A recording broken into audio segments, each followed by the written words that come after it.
School President Dr. Faye Lia Patria M. Lauraya, ROTC Commander, Lieutenant Colonel Joel Hero, Philippine Army, Band Trainer, Band Director, Ariel Fausto, Engineer Joel Patero, Vice President for Administration, Dr. Leo Sumayo Jr., Vice President for Academic Affairs, Dr. Nora Elizabeth Benitez, Vice President for Research and External Linkages, Mr. A.G. Jimenez, NSDP Director, Dr. Lurley Tanje, Tanhay, ROTC Coordinator, and Trainer.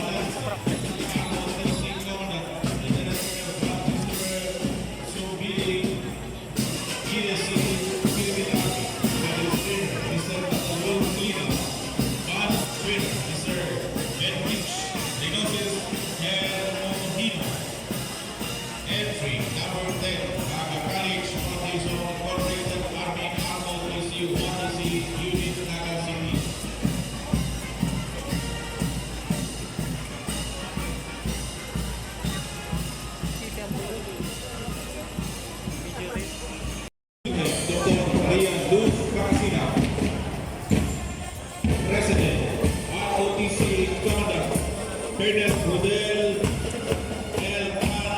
GSC Philippine Army, Major Trainer, A.N. Didacueva, Band Trainer,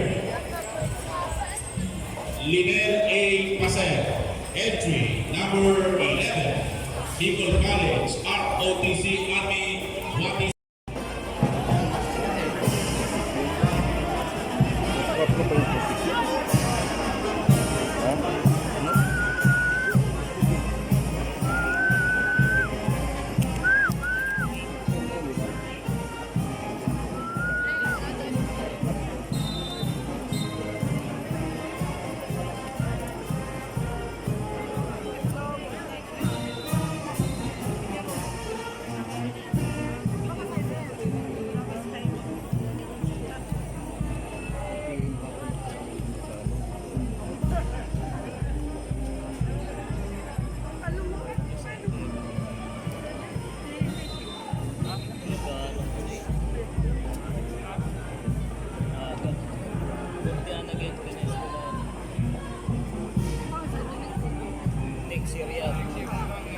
Thank you very much.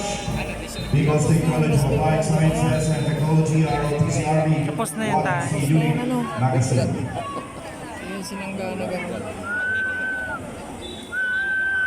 Once again, I would like to acknowledge the presence of the former Vice President of the Republic of the Philippines, Attorney Lenny Rola Robredo. And I would like to request all the school commandants to please get your certificate of merits at the table of on the secretariat's table, just beside us, the reviewing stand. My